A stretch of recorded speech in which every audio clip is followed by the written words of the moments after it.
అందరికీ నమస్కారం. Learning about nature ఛానల్కి మీ అందరికీ స్వాగతం. ఈరోజు మనం బ్రహ్మశిరాస్త్రం, బ్రహ్మశిరోనామకాస్త్రం, బ్రహ్మశీర్షాస్త్రం అంటే బ్రహ్మశిరోనామకాస్త్రం గురించి తెలుసుకుంటున్నాం. ఇది 1వ భాగము. బ్రహ్మాస్త్రం కంటే 4 రెట్లు శక్తివంతమైనది. ఈ అస్త్రాన్ని ఎలా ఉపయోగించాలి అనేది రామాయణ కాలంలో ఇంద్రజిత్కి తెలుసు. మహాభారత కాలంలో భీష్మ, పరశురామ, ద్రోణ, అశ్వత్థామలకు తెలుసు. ఈ అస్త్రాన్ని కురుక్షేత్రం చివరిలో అశ్వత్థామ పరీక్షిత్ మహారాజు మీదికి ప్రయోగించాడు. బ్రహ్మశీర్షాస్త్రం బ్రహ్మాస్త్రం యొక్క పరిణామం అని, బ్రహ్మాస్త్రం కంటే 4 రెట్లు బలమైన బ్రహ్మ సృష్టించిన ఒక రహస్య దోషరహిత ఆయుధం అని భావిస్తున్నారు. మహాభారత ఇతిహాసంలో బ్రహ్మ యొక్క 4 తలలతో ఈ ఆయుధం వ్యక్తమవుతుందని చెప్పబడింది. బ్రహ్మదేవుని యొక్క 4 తలలు దాని కొనగా చూపుతుంది. ఇది ఒక ప్రాంతాన్ని తాకినప్పుడు అది పూర్తిగా విధ్వంసం కలిగిస్తుంది.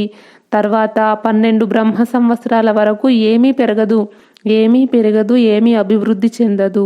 ఒక బ్రహ్మ సంవత్సరం అంటే 3 క్వాడ్రిలియన్, 100 టెంట్రిలియన్, 400 బిలియన్ మానవ సంవత్సరాలు.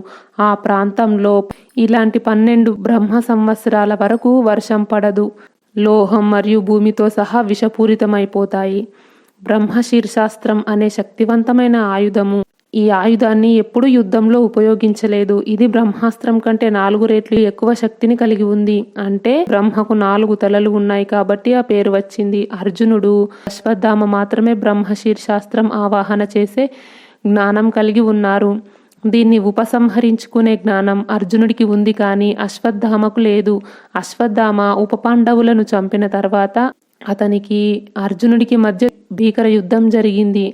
పోరాట సమయంలో అశ్వత్థామ అర్జునుడికి వ్యతిరేకంగా అత్యంత శక్తివంతమైన బ్రహ్మశీర్షాస్త్రం ప్రయోగించాడు. దానికి సమాధానంగా అర్జునుడు కూడా అదే అస్త్రాన్ని ప్రయోగించాడు. ప్రపంచ వినాశనానికి భయపడి ఋషులు ఇద్దరూ తమ ఆయుధాలను వెనక్కి తీసుకోమని సలహా ఇచ్చారు. అర్జునుడు అలా చేయగలిగినప్పటికీ అశ్వత్థామకి అస్త్రం వెనక్కి తీసుకునే శక్తి లేదు.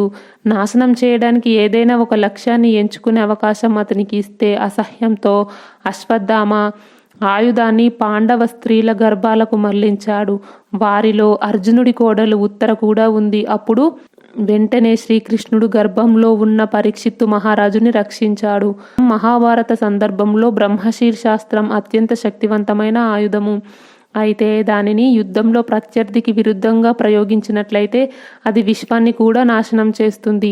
ఎవరైనా మరొక బ్రహ్మశీర్షాస్త్రం ఉపయోగించి దానిని ప్రతిఘటిస్తే అది ఇంకా భారీ నష్టాన్ని కలిగిస్తుంది. విధ్వంసం చేసే ఆయుధం. బ్రహ్మశీర్షాస్త్రాన్ని ఏ ఆయుధంతో ఎదుర్కోలేము. వాసవి శక్తి ఒక వ్యక్తి జీవితాన్ని మాత్రమే నాశనం చేస్తే ఈ బ్రహ్మశీర్షాస్త్రం ప్రపంచాన్ని మొత్తం నాశనం చేస్తుంది. ఆ నాశనం అయిన ప్రాంతం మళ్ళీ కొన్ని యుగాల వరకు కోలుకోదు. అలా ఉంటుంది ఈ అస్త్ర ప్రభావం. ఈ వీడియో గురించి మీ అభిప్రాయాన్ని కామెంట్ బాక్స్లో తెలియజేయండి. ఈ వీడియో నచ్చితే లైక్ చేయండి, షేర్ చేయండి. లెర్నింగ్ అబౌట్ నేచర్ ఛానల్ని సబ్స్క్రైబ్ చేయండి. బెల్ ఐకాన్ గుర్తుపై క్లిక్ చేయండి. ఇంతవరకు ఈ వీడియో చూసినందుకు మీ అందరికీ ధన్యవాదాలు. సర్వేజన సుఖినో భవంతు. కృష్ణార్పణం.